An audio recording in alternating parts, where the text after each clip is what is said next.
Here's the recipe for building an Astra Militarum tank. Find a World War I or World War II vehicle. Add some stubbers. Enlarge the cannon. Slap an Aquila on it. That's it. That's the whole process. The Astra Militarum, the Imperial Guard, fields a remarkable number of distinct vehicles in the 41st millennium. Tanks, transports, artillery pieces, flying gunships. And when you line them up against the military hardware of the 20th century, the resemblance isn't subtle. It isn't coincidental, it's forensic. Games Workshop didn't just borrow silhouettes from history's most famous war machines. They photocopied them, blueprints and all, and somewhere in that process, they accidentally imported the original engineering disasters that came with every single one. That's what this is, a design forensics investigation. Not a codex, not a stat breakdown, a prosecution presented with affection, because GW's greatest crime here is also their greatest achievement. They built an entire science fiction military out of real-world machines that were famous, first and foremost, for breaking down. Start with the tank everyone knows. The Leman Russ Battle Tank has been the mainstay of Guard armored forces since the beginning.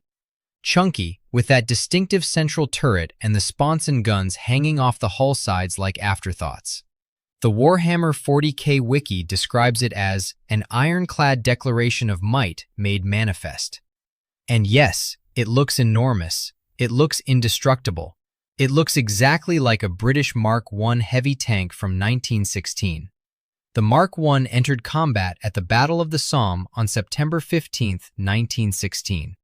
It had side sponsons housing its main artillery pieces on the male variants, and a reputation for mechanical catastrophe that preceded it into every subsequent engagement. In one documented engagement, of the 49 tanks originally slated for the attack, 17 suffered mechanical failure before even reaching the fight.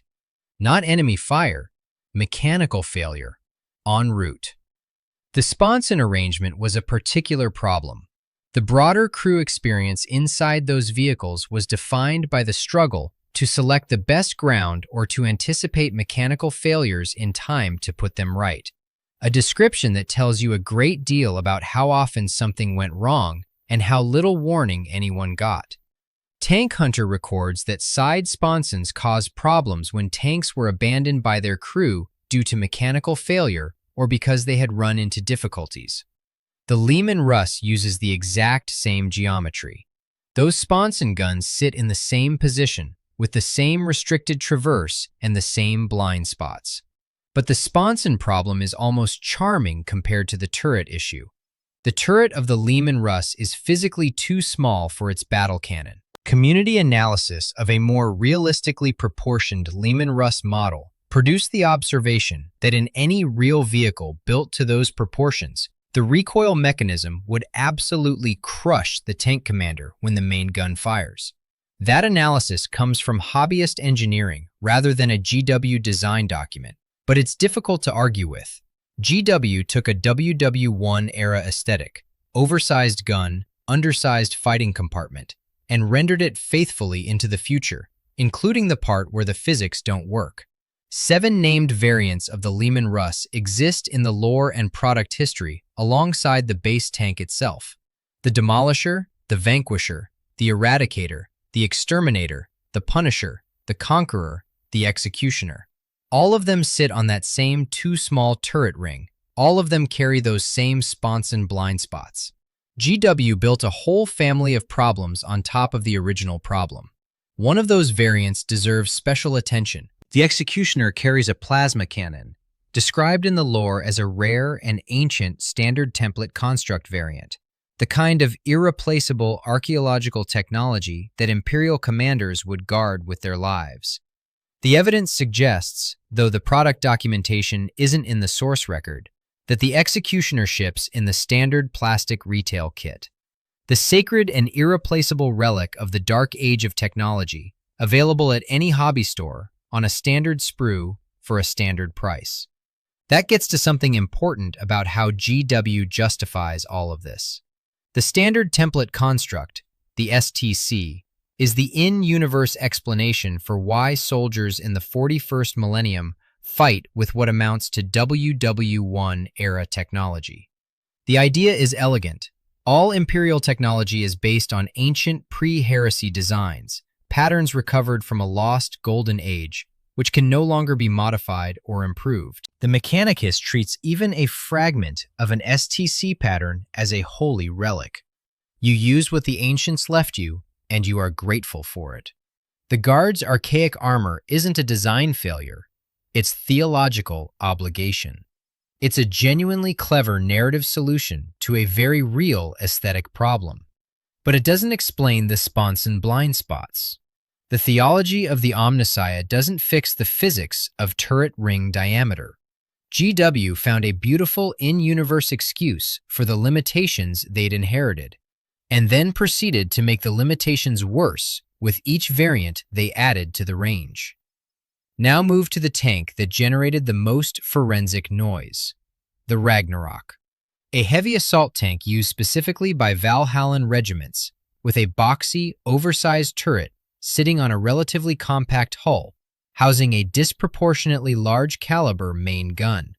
The turret is the defining feature, a massive rectangular box sitting awkwardly on a chassis that looks like it's straining under the weight. In October 2025, Wargaming released an official licensed crossover product for World of Tanks, the KV2R.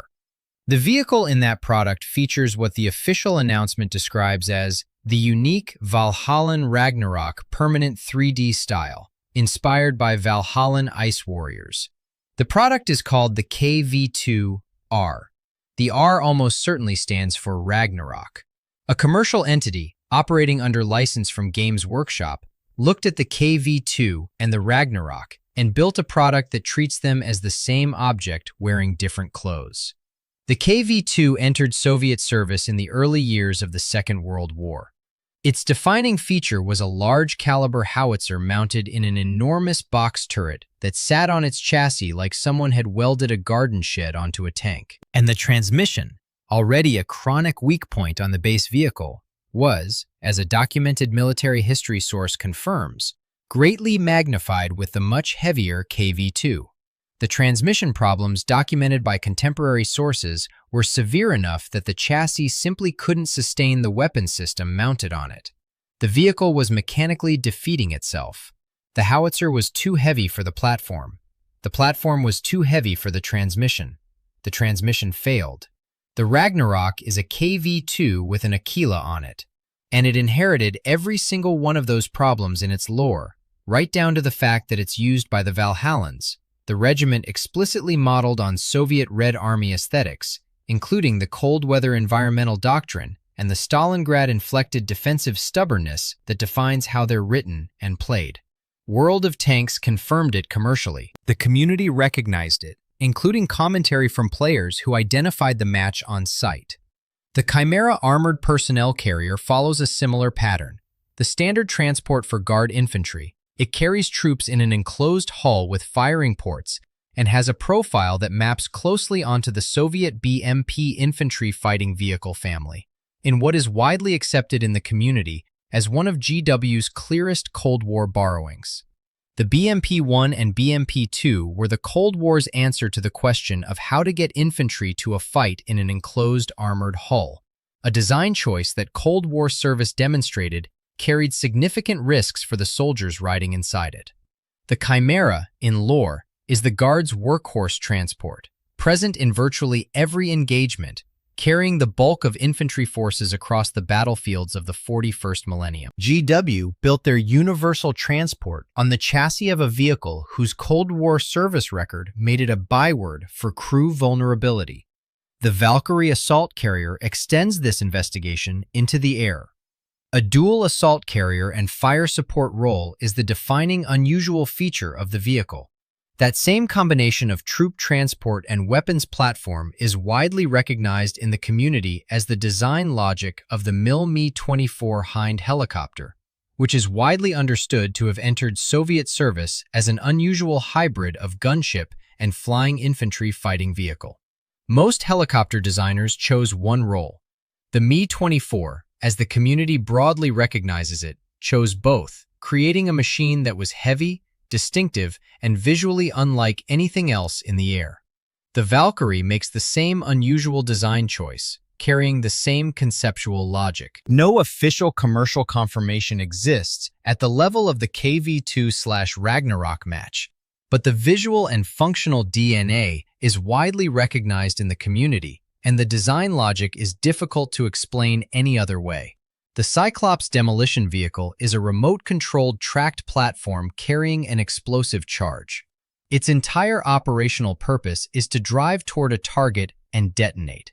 It's small, it's expendable, and it's controlled by an operator at a distance. The German Goliath tracked mine, the SDK FZ 302 and 303, did all of those things, and by most historical assessments, did them badly. It was one of the less successful remote weapons of the Second World War, reportedly slow, difficult to operate, and straightforwardly inadequate in many of the situations it was deployed into. Primary source documentation for the visual match isn't in the source record, and the Goliath's specific performance details come from standard military history rather than the sources available for this investigation. So these performance claims should be held with appropriate caution. But the functional heritage is difficult to dismiss. The Malcador heavy tank is worth stopping on for a moment, not because it's the most compelling forensic match, but because the competing catalog left it out.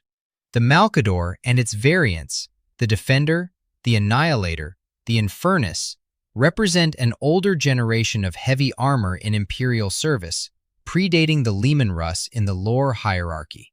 The 1D6 Chan community wiki describes it as resembling an oversized Leman Russ Battle Tank, a comparison it draws alongside the Macarius heavy tank, noting both share that same bloated ancestral geometry. Its design language points toward interwar heavy tank concepts, the kind of angular, multi-sponson, heavy chassis vehicles that emerged in the late 1930s as nations experimented with rolling fortresses before the war taught everyone what actually worked.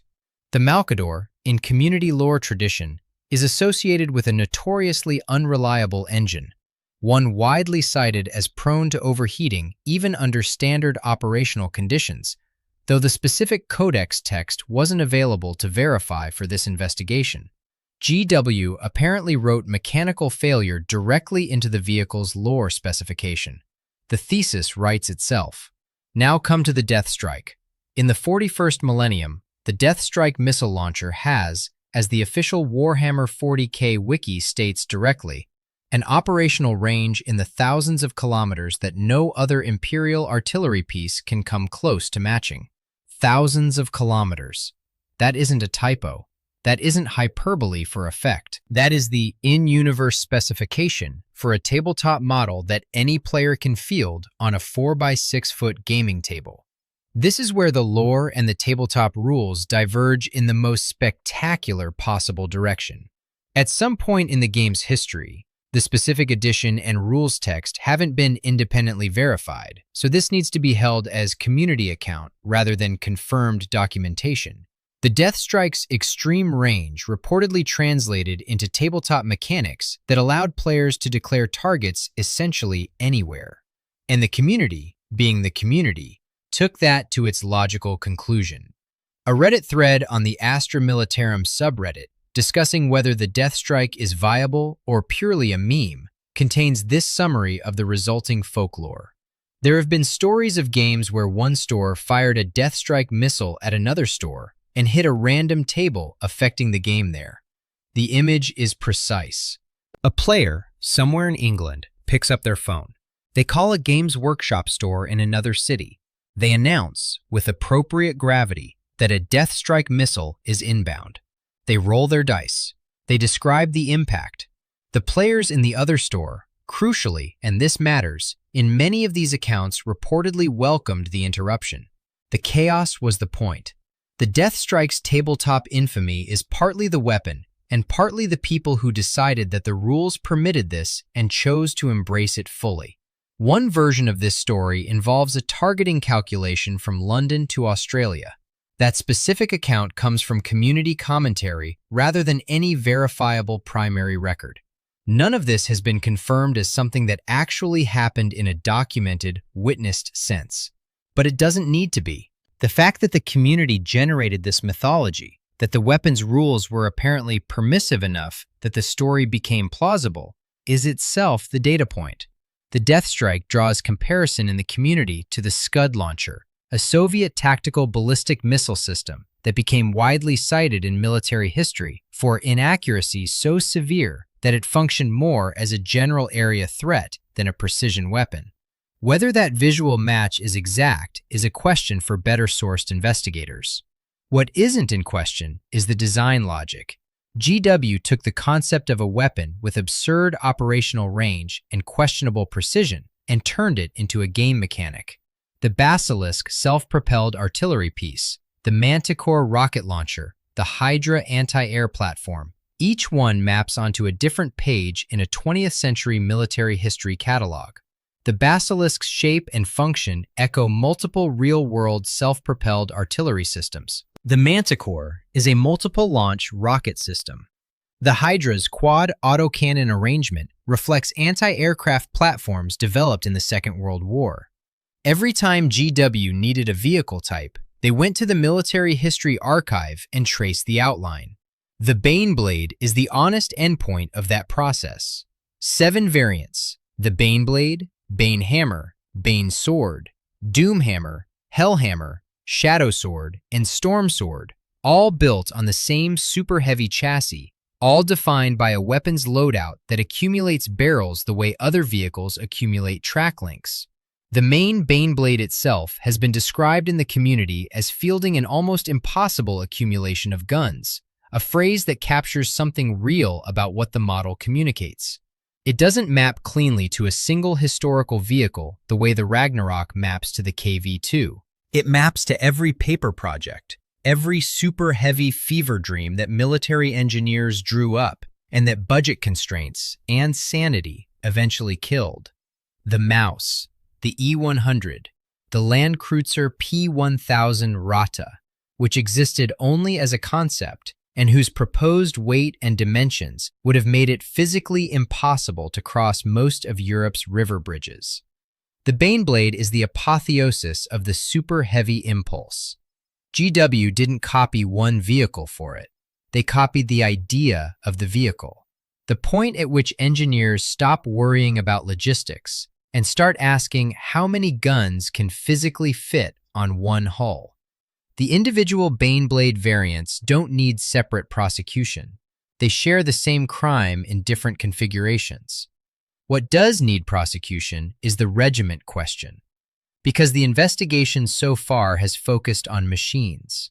What GW actually copied was civilizations, the death core of Krieg.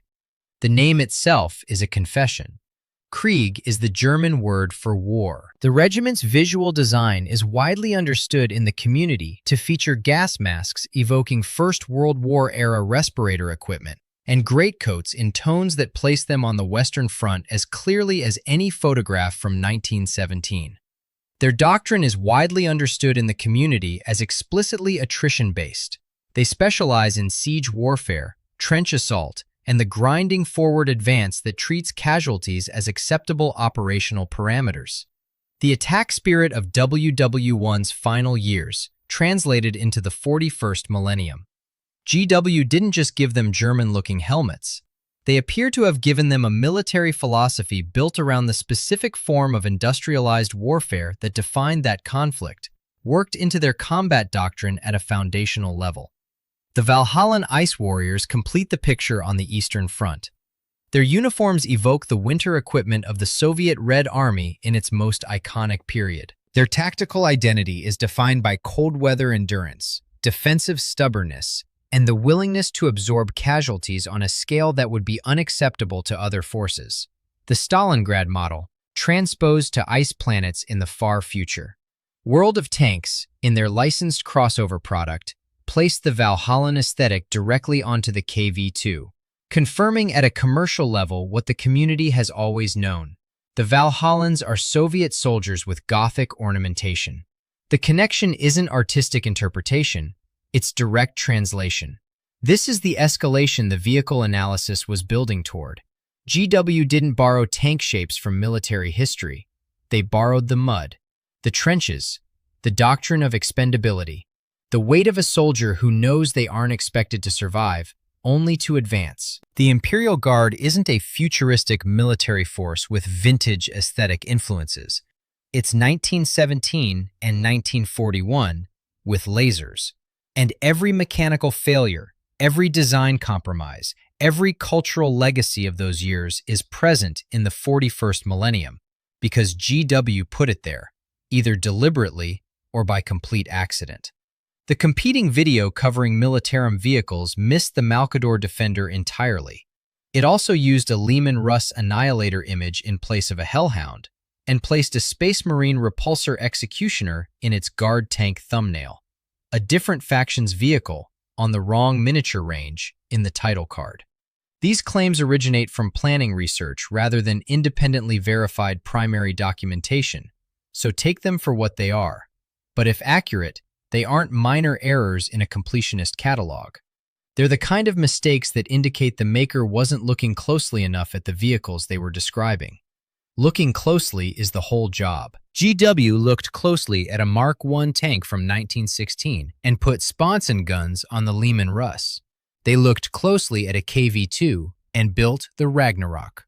They looked closely at a Goliath tracked mine and produced the Cyclops.